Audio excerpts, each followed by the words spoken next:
৭৯তম স্বাধীনতা দিবস। আর এই স্বাধীন দেশে আমার মনে হয় না কেউ কেউর উপরে ডিপেন্ডেন্ট থাকতে চায়। তো আজকের এই ভিডিওটা স্পেশালি যারা হাউস ওয়াইফ আছো তারার লেগে। একটা ছোট্ট ইনফরমেশন তোমরা সঙ্গে শেয়ার করার আসিল। আজকে স্বাধীনতা দিবস, ৭৯তম স্বাধীনতা দিবস। আর এই স্বাধীন দেশে আমার মনে হয় না কেউ কেউর উপরে ডিপেন্ডেন্ট থাকতে চায়। সবাই আজকের ডেটে সেলফ ডিপেন্ড হইতে চায়, নিজে কিছু করতে চায়, সে হোক ছেলে মেয়ে বা স্টুডেন্ট বা হোক হাউস ওয়াইফ। তো আজকের এই ভিডিওটা স্পেশালি যারা হাউস ওয়াইফ আছো তারার লেগা।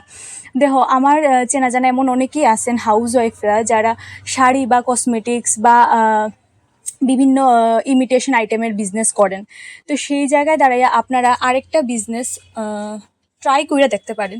সেইটা হলো স্যানিটারি প্যাড বা ন্যাপকিনের বিজনেস। হ্যাঁ, এই হলো প্রোডাক্ট। আমার মনে হয় যে রুরাল এরিয়াতে এই বিজনেসটা খুব ভালো চলবো, কারণ গ্রামের দিকে এখনও অনেকে এমন আছে যারা কোনো স্টোর থেকে বা ফার্মেসির থেকে এইসব জিনিস আনতে এখনও আনকমফোর্টেবল ফিল করে। তো ওই জায়গাতে তার আশেপাশের কেউ যদি এরকম একটা বিজনেস করে তো আমার মনে হয় বিজনেসটা ভালো চলবো। আর এই বিজনেসটা যেটা আমার কাছে বেস্ট মনে হয়, কারণ এটা খুব কম পুঁজিতে আপনারা শুরু করতে পারবেন। মাত্র 500,000 ইনভেস্ট করেই এই বিজনেসটা স্টার্ট করা যাইব। এই হলো প্রোডাক্ট। আর আমি যে মানে প্রোডাক্টটা ইউজ না করে এটা প্রমোট করতেছি এমন না। এই প্রোডাক্টটা আমি ইউজ করছি আর কোয়ালিটি ওয়াইজ বহুত ভালো।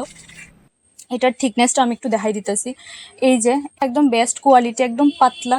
আর আরেকটা হলো এইটা এক্সেল, দুইটাই এক্সেল। এটা হলো এক্সেল 280 mm, এটাও সেম এক্সেল। এটা হলো extra thin, quality wise good.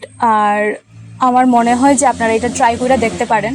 বাকি আমার তো এত কিছু জানা না এটার ব্যাপারে। আপনারা যদি বাকি ডিটেলস জানতে চান তাহলে স্ক্রিনের মধ্যে একটা নাম্বার শেয়ার করা আছে, ওই নাম্বারে কন্ট্যাক্ট করে নিতে পারেন। বাকি সব ডিটেলস আপনারা এখান থেকে জানিয়ে নিতে পারবেন।